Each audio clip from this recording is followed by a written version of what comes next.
네, 세계 각지 뉴스 현지 통신원 통해 직접 듣습니다. 월드리포트, 오늘은 미국인데요. 미국 버지니아주 페어팩스 임소정 통신원 연결돼 있습니다.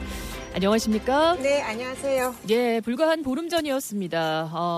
당시 그 한국 시각으로는 10시 20분대였고 대통령이 계엄을 대한민국에 2024년 선포했습니다. 미국에서는 이 소식 아침 시간이었었어요. 그렇죠. 실시간으로 혹시 뭐 전해 들으셨을까요? 예, 실시간으로 봤죠. 예, 뉴스도 보고 라이브로도 뉴스를 하길래 계속 지켜보고 있었어요. 어떤 심정 드셨어요? 좀 황당했죠. 황당하다. 예, 지금 2024년도 맞아? 이런 식으로.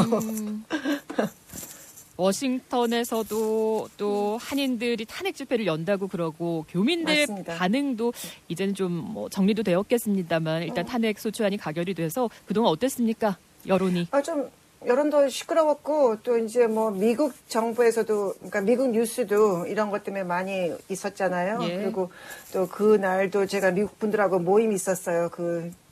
계엄 터진 날 그랬더니 미국 사람들이 다 나한테 이제 물어보는 거 도대체 무슨 일 났냐. 어떤 한국에. 질문 많이 하셨어요? 예, 어떤 일 무슨 일이냐 야, 도대체. 대통령 참 또라이다 이런 말. 아이고. 왜 아니면 비상계엄 선포했느냐 또 의아했군요. 그렇죠.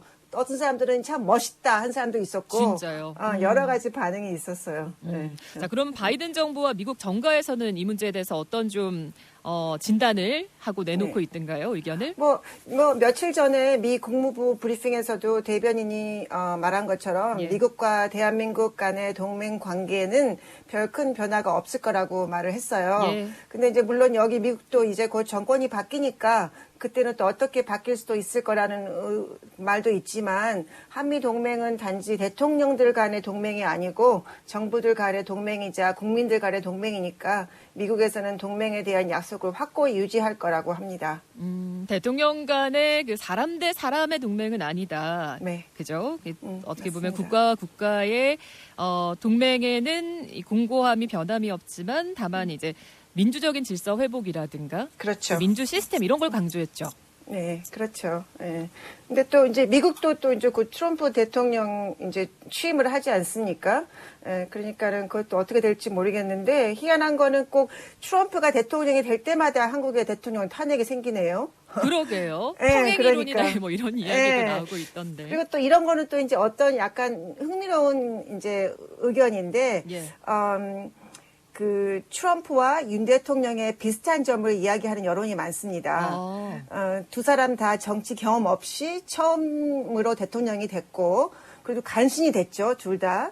그리고 이제 이번에 유태인 대통령이 계엄 선포와 또 트럼프가 2020년 1월에 국회의사당 폭동 일으킨 점, 예. 그리고 또 이번에 윤 대통령이 뭐 정치적 반대하는 그룹들을 뭐 공산당 세력이라고 말한 것처럼 반국가 세력, 예. 그렇죠. 트럼프도 본인의 정치적 반대하는 사람들한테는 다 배신자, 뭐 반역자라고 많이 말을 합니다. 갈라치기, 혐오 발언을 아주 강경하게 네. 내뱉는 점이 같네요. 그렇죠. 예. 그래서 둘이 많이 비슷하다고 또 그런 말도 있고 또 다른 이제 뭐 정치 전문가들이나 정치인들은 뭐라고 얘기를 하냐면 트럼프도 2번 탄핵 당했었죠. 지난번 임기 때.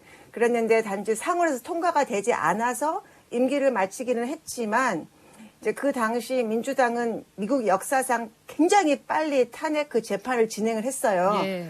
그래도 빨리 움직인다고 하긴 했지만 이번 한국에서 처리한 것처럼 빠르지 못했다. 그래서 한국을 보면서 이제 전문가들이 얻은 교훈은 다음에 또 트럼프가 민주주의 시스템을 경계를 다시 넘고 그렇게 되면 민주당이 그를 책임지게 할 기회를 잡게 된다면 네. 가능한 신속히 한국처럼 행동을 해야 되겠다. 한다는 큰 교훈을 얻었습니다. 한국의 국회를, 한국의 또 집회를 보면서 대한민국이 민주주의를 빠르게 회복해가는 모습, 이게 또 미국에도 하나의 롤모델이 되는 겁니까? 맞습니다. 재밌죠? 자, 어떤 부분들 좀 조명되고 있을까요? 뭐 집회도 있을 테고요. 또 한국의 또 시민들이 거리로 나와서 국회를 또 에워싸서 또 그런 경찰 그리고 또 군 경력에 대항했던 그런 모습들 많이 또 비춰졌잖아요. 그렇죠. 그래도 한국은 참 이 질서적인 집회를 했잖아요. 예. 이제 그거를 또 이제 여기에서는 2020년 1월 때 트럼프가 그 캐피털 힐에서 폭동이 있었을 때 처음 하고는 완전히 반대잖아요. 너무나 질서 좋게 젊은 청년인이 나와서 그 뭐죠? 그 콘서트에 가면은 그 하는 그 불빛 가지고 응원봉, 예. 완전히 그 뭐 꼭 무슨 축제처럼 그런 분위기를 시위했다는 거를 보고 참 질서가 좋게 민주주의를 잘 지켜내는구나 예. 하는 또 그런 언론도 많이 나오고 있습니다. 예, 분명한 것은 이제 트럼프 시대를 앞두고 여기에 대응하지 못하고 지금 한국에 공백이 생긴 점인데요. 네, 맞습니다. 예. 뭐 트럼프는 뭐 캠페인 대통령으로 당선만 되면 뭐 모든 세계 문제를 다 해결할 것처럼 말했지만 예. 자세한 플랜은 말한 것이 별로 없습니다.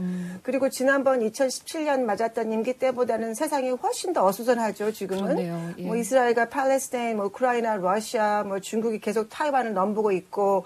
북한에서 또 흙을 늘린다고 하고 또 이란도 핵무기 개발한다는 여러 가지 뉴스가 있잖아요. 예. 그래서 이렇게 시끄러운 때 트럼프 대통령이 됐으니 또 어떻게 어디서 엉뚱하게 튈지 많이 불안합니다. 예. 그리고 아직 대통령 취임식도 4주 반이나 남았는데도 벌써 대통령이 된 것처럼 뭐 캐나다하고 멕시코 그 테러프 관세를 뭐 25% 올린다는 발표도 했고 예. 또 미국에 또 계속 캐나다하고 멕시코에서 불법 이민자들을 들여보내면 뭐 10% 더 추가한다는 뭐 그런 말도 나오고 있어서 예. 미국하고 가까운 나라들 이 캐나다하고 멕시코는 더욱더 더 많이 불안해하고 있습니다.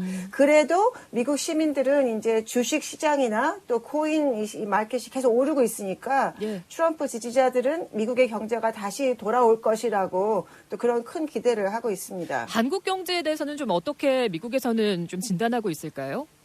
글쎄요, 이제 뭐냐면 이제 그 개헌 발표가 떨어지자마자 달러가 확 올라갔잖아요. 올랐죠. 예. 예. 이제 그런 것을 보고 여기에서도 이제 한국에서 이런 문제 때문에 이제 경제가 많이 줄어들 거라는 그런 염려도 있고 또 더군다나 또 미국에서도 지금 이제 한국 나가지 말아라 막 그런 발표가 나올까 말까 그렇기 때문에 사람들이 한국 가려고 하다가도 약간 좀 멈칫하는 탄핵 그런 이후에도요? 예. 그래서 이제 뭐 현지 뉴스를 자세히 지켜보고 네. 나갈지 말지 결정을 해라. 뭐 그런 말들이 참 아주 혼란하고 나오고 불안한 있습니다. 상황이네요. 오늘 네, 미국의 맞습니다. 또 여론과 또 여러 가지 또 진단들 전해주셨습니다. 버지니아주 페어팩스 임소정 현지통신원 고맙습니다. 네, 감사합니다.